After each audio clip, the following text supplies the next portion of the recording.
ತುಂಬ ಲೌಕಿಕವಾದಂಥ ವಿಷಯಗಳನ್ನು ನಮ್ಮ ಜೊತೆ ಹಂಚ್ಕೊಂಡ್ರಿ. ನಾನು ಸಿನಿಮಾ ರಿಪೋರ್ಟರ್ ಆಗಿರೋದ್ರಿಂದ ಕೊನೆಯದಾಗಿ ಒಂದು ಸಿನಿಮಾ ಪ್ರಶ್ನೆನೂ ಇದೆ. ಜಗ್ಗೇಶ್ ಸರ್ ಜೊತೆ ನೀವು ಹೆಜ್ಜೆ ಹಾಕ್ಕೊಂಡು ಬಂದವರು, ಎರಡು ಚಕ್ರಗಳು ಅಂತ ಹೇಳ್ಬೋದು, ನಿಮ್ಮ ಬದುಕಿನ ಎರಡು ಚಕ್ರಗಳು. ಜಗ್ಗೇಶ್ ಸರ್ ಮಾತಾಡುವಾಗ ಕೆಲವೊಂದನ್ನು ನಾವು ಅನಲೈಸ್ ಮಾಡ್ತಾ ಇರ್ತೀವಿ. ಅವರು ಸುಮಾರು ಕಡೆ ಹೇಳ್ತಾರೆ, ನಾನಿವಾಗ ಒಬ್ಬ ಸೆಲೆಬ್ರಿಟಿ ನಟ ಥರ ಬದುಕ್ತಾ ಇಲ್ಲ, ಕೆಲವೊಂದು ವಿಷಯಗಳು ನನಗೆ ಬರ್ತಾ ಬರ್ತಾ ಗೊತ್ತಾಗಿದೆ ಅಂತ. ಚಿತ್ರರಂಗ ಒಡೆದ ಮನೆ ಅಂತ ಒಂದು ಕಡೆ ಹೇಳ್ತಾರೆ. ನಾನು ಮನೆಯಿಂದ ಆಚೆ ಹೋಗಿ ವಾಕಿಂಗ್ ಹೋಗೋವಾಗಲೂ ನನ್ನ ಯಾರೂ ಆ್ಯಕ್ಟರ್ ಅಂತ ಗುರುತಿಸಲ್ಲ ಅಂತ ಒಂದು ಕಡೆ ಹೇಳ್ತಾರೆ. ಈ ರಿಯಲೈಸೇಷನ್ನು ಯಾವಾಗ ಜಗ್ಗೇಶ್ ಅವ್ರಿಗೆ ಬಂದಿರ್ಬೋದು ಅನಿಸುತ್ತೆ, ಒಬ್ಬ ಗೆಳತಿಯಾಗಿ ಹೇಳೋದಾದರೆ? ಸೊ ಐ ಫೀಲ್ ನೀವು ಹೇಳ್ದಂಗೆ ಲೈಫ್ ಎಕ್ಸ್ಪೀರಿಯನ್ಸಸ್ ನಮಗೇನು ಪಾಠ ಹೇಳ್ಕೊಡತ್ತಂದರೆ, ಈಗ ಯಂಗಾಗಿರುವಾಗ ಎಲ್ಲರನ್ನೂ ನಂಬ್ತೀವಿ, ಬಟ್ ಯಾವಾಗ ಒಂದು ಶಿಲೆ ಎಷ್ಟು ಅದ್ಭುತವಾಗಿ ಒಂದು ರೂಪ ತಗೊಳತ್ತಂದರೆ ಅದಕ್ಕೆ ಏಟು ಬಿದ್ದಾಗ ಮಾತ್ರ. ಸೊ ಅವರ ಜೀವನದಲ್ಲಿ ಎಷ್ಟೋ ಏಟುಗಳು ಬಿದ್ದು, ಆ್ಯಂಡ್ ಫ್ರಮ್ ಬಿಫೋರ್ ಅವರು ತುಂಬ ಸ್ಪಿರಿಚುವಲ್. ಸೊ ಐ ಥಿಂಕ್ ಬೇರೆಯವ್ರಿಗೆ ಸ್ವಲ್ಪ ಲೇಟಾಗಿ ರಿಯಲೈಸ್ ಆಗೋದು, ಅವರು ಖಂಡಿತವಾಗ್ಲೂ ಮುಂಚಿತವಾಗೇ ಆಗಿದೆ ಅಂತ ನನ್ನ ಭಾವನೆ. Because his whole thinking is ಒಂಥರ ವೆರಿ ಬ್ರಾಡ್ ಸ್ಪೆಕ್ಟ್ರಮಲ್ಲಾಗಿದೆ. ಆ್ಯಂಡ್ ಒಂದು ವಯಸ್ಸಾಗ್ತಾ ಒಂದು ನನ್ನ ಒಂದು ಎಕ್ಸ್ಪೀರಿಯನ್ಸ್ ಏನು ಗೊತ್ತಾ ಕಾರ್ತಿಕ್, ಮುಂಚೆ ಲೆಟಸ್ ಸೇ ನಾನೊಂದು 30 years ಇದ್ದಾಗ, ಈಗ ನಾವು 57, ಲೆಟ್ಸ್ ಸೇ ಒಂದು 25 years ಬ್ಯಾಕ್, ನಾನು ಗಾಡಿಯಲ್ಲಿ ಹೋಗ್ತಾ ಇದ್ದಾಗ ಯಾರೋ ಒಬ್ರು ರ್ಯಾಶಾಗಿ ಹೋದಾಗ ಅಯ್ಯೋ ಏನು ಕಣ್ಕಣಲ್ವಾ ಅಂತ ಅಂದ್ಕೋತಾ ಇದ್ವಿ. ದಟ್ಸ್ ನಾರ್ಮಲ್ ಅಲ್ವಾ? ಈಗ ಸೇಮ್ ನಾನು ಗಾಡಿಯಲ್ಲಿ ಹೋಗುವಾಗ ಯಾರೋ ರ್ಯಾಶಾಗಿ ಹೋದರೆ ಬೈಯಲ್ಲ, ಅಯ್ಯೋ ಏನಾದರೂ ಆಗಿಬಿಟ್ರೆ ಪಾಪ ಅವ್ರ ಅಪ್ಪ ಅಮ್ಮ. ನೋಡಿ, ಸೇಮ್ ಸಿಚುವೇಶನ್, ನಾನೇ ಗಾಡಿ ಓಡಿಸ್ತಾ ಇದ್ದೀನಿ, ಅವಾಗಲೂ ಯಾರೋ ಓವರ್ಟೇಕ್ ಮಾಡಿದ್ರು, ಅವಾಗ ಕೋಪ ಬರ್ತಾಯಿತ್ತು. ಈಗ I can see much beyond that. ಅಯ್ಯೋ ಅವ್ರಿಗೇನಾದ್ರು ಹೆಚ್ಚು ಕಮ್ಮಿ ಆದರೆ ಅವ್ರ ಫ್ಯಾಮ್ಲಿ ಏನಾಗಬೇಕು, ಅವ್ರ ತಂದೆ ತಾಯಿ ಏನಾಗಬೇಕು.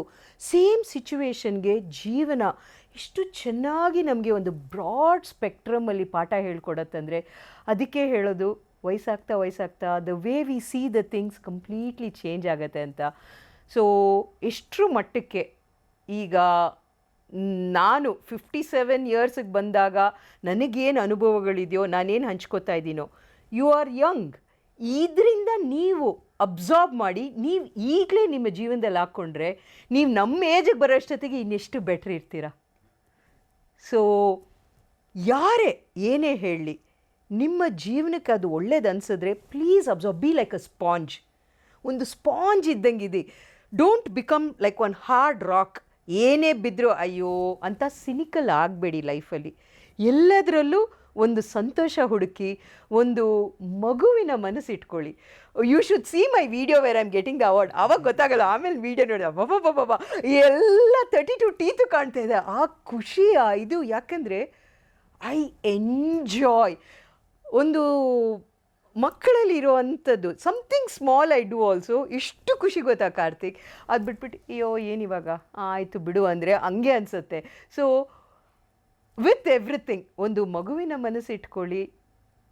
ನಿಮಗೆ ತುಂಬ ದುಃಖ ಆಗುವಂಥ ವಿಚಾರಗಳನ್ನ ಆದಷ್ಟು ಮರೆತು ಫರ್ಗಿವ್ ಮಾಡಿ, ನೀವು ಚೆನ್ನಾಗಿರೋದಕ್ಕೆ, ಬೇರೆಯವ್ರಿಗೋಸ್ಕರ ಅಲ್ಲ.